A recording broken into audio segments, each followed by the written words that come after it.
They say we hurt the ones we love because they're closest to us, but that's not the whole truth. The real reason runs deeper, darker. It's not proximity, it's exposure. Love exposes our most fragile parts. And what is vulnerable is terrifying. We imagine love as safety, as sanctuary, a refuge, but in reality, love is dangerous because it requires us to be seen, and for many of us, being seen, truly seen, feels like standing naked in front of a firing squad. There's a reason your voice raises when you're angry at your partner, a reason you say things you don't mean, a reason you lash out even when all you wanted was to be held. It starts in childhood, where love was often conditional, based on performance, based on obedience, where affection was given, or withdrawn when you pleased or when you disappointed. So we grew up believing that love is transactional, that to be loved we must earn it. Maintain it, protect it at all costs, even if that cost is our authenticity. But authenticity always finds a way to resurface, especially in intimacy, and when it does, it carries everything we repress. Psychologists call it emotional regression. It means we unconsciously revert to our younger selves in emotionally intense moments. Your adult brain goes offline, and suddenly you're 5 years old again, crying not because your partner didn't listen, but because your father never did. This is where the hurting begins, because when our wounds get touched, we don't cry, we defend, we deflect, we attack. Our partner becomes the enemy, not because they are, but because they dared to touch the places we buried. Freud called it repetition compulsion, the tendency to recreate familiar pain in new relationships. Not because we enjoy suffering, but because we unconsciously seek resolution. We try to rewrite history through the people we love, but history doesn't rewrite itself. It repeats until we become aware. Think of how many times you've pushed someone away right after they got close, or accused them of not caring when they simply disagreed. These aren't acts of malice. They're acts of fear. Fear of abandonment. Fear of engulfment. Fear of not being enough, or worse, being too much. And love. Love is the trigger for all of them. When someone loves us, they reflect back a version of ourselves we may not believe exists. Someone worthy, someone seen. That reflection can feel like a lie if we don't recognize it. So we sabotage, not consciously, but subtly, with passive aggression, with silence, with criticism disguised as advice. We poke at the people we love to test their patience, their loyalty, their breaking point. It's as if a part of us whispers, "Will you still stay, if I show you the worst of me?" And when they flinch, when they finally push back, we say, "I knew it." We confirm our deepest fears, even if we had to manufacture the proof.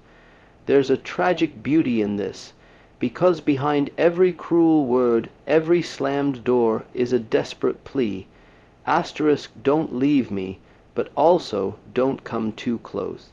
I don't know how to hold you without dropping parts of myself. Asterisk, the Greeks understood this. In their tragedies, love and destruction were intertwined. Think of Medea, of Othello, of Heathcliff and Catherine.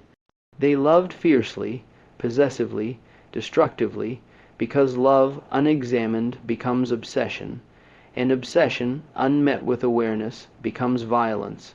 But we don't need to look to fiction. Look to your last argument, or the moment you gave the cold shoulder, or the time you withheld affection because you felt wronged. This isn't just poor communication. It's psychological warfare with roots in old pain. We often model what we saw. If we grew up in homes where love was loud, unpredictable, or painful, we internalize that chaos as normal, and normal becomes safe.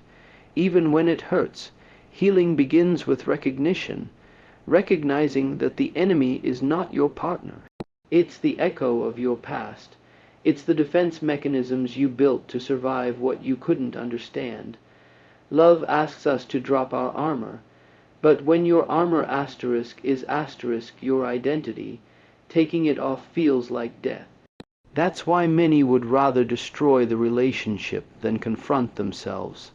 But there's another way, and it begins with responsibility, not blame, not shame, just the courage to ask, asterisk, what am I really reacting to? What wound is this touching? Asterisk, it requires presence, slowing down, noticing when you're triggered and choosing not to fire back. It's not easy, but it's necessary, because the paradox is this: the more someone matters to us, the more power they have to wound us.